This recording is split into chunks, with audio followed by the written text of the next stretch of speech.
Hello, good evening and welcome to the business news on News 360 here on TV3. My name is Alfredo Kanse. To our first story this evening, a coal power plant is expected to be constructed next year at Ekonfi in the central region to inject 2,000 megawatts of power into the national grid, according to the Volta River Authority. The 5-year project is a partnership with a Chinese company, which will also involve an initial investment of $1.5 billion. Ghana is collaborating with the Shenzhen Energy Group Company Limited of China to develop the 2,000 megawatts supercritical coal-fired generating units. The move forms part of efforts to diversify Ghana's energy generation mix that already includes hydro, thermal, and some renewable energy sources. We started this collaboration with them way back 2013. That is when the relationship began to realize a coal firing plant in this country. And then we've been able to complete a pre-feasibility and today a feasibility of the project. And construction itself would take about 3 to 5 years, depending on the extent that we want to build. But what we are planning is to phase it out into two major parts. In total, we are planning to put in about 2,000 megawatts of coal plant. The VRA and government have come under intense pressure from some stakeholders to suspend the project due to its harmful health and environmental impact. But the VRA says it would seek to build consensus. We would have to get government support, parliamentary support and approvals for all this. Yes, we know the concerns about coal. We know that coal is an old technology that is being phased out in a lot of countries. There are a number of reasons to why today some countries are looking at coal.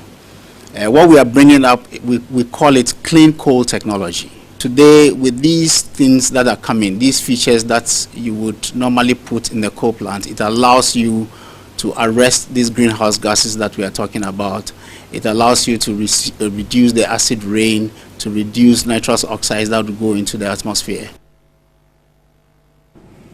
The Institute of Certified Economists of Ghana say it expects the Monetary Policy Committee of the Bank of Ghana to maintain or reduce the policy rate currently pegged at 26%. The MPC begins its 69th regular meeting from Friday, the March 18th, through to also review developments in the economy.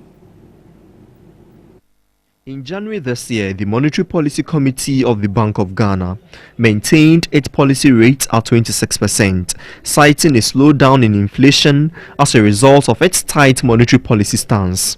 The policy rate is the rate at which the central bank lends to commercial banks, and it's also used by the banks to calculate their base rates. The current rate is the highest in 12 years and one of the highest globally. According to the president of the Institute of Certified Economists of Ghana, Professor Peter Tufo Isobontin, government must consider reducing the rate. I believe with the present trend and what is going on, there's going to be a reduction. Because there is a single treasury system that is coming up now in our country, where the government of Ghana is going to try to centralize all its monies, let me put it, in the consolidated fund at the Bank of Ghana. So now the banks would now have to lower their interest rates so that Ghanaians, their customers, would now love to bank with them.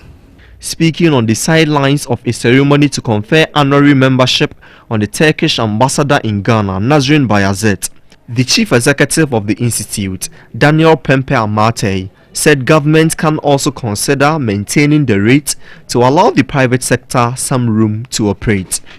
If you cannot reduce it, don't go up. It's better to maintain, to study the trend.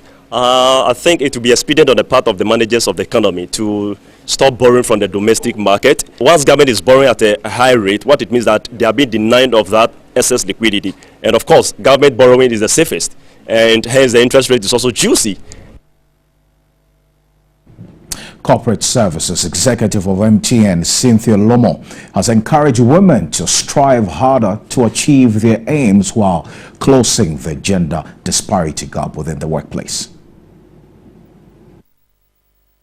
MTN Ghana organized a motivational session for 15 top-performing female engineering students from the University of Ghana, the Kwame Nkrumah University of Science and Technology, and the Ghana Telecoms Institutions.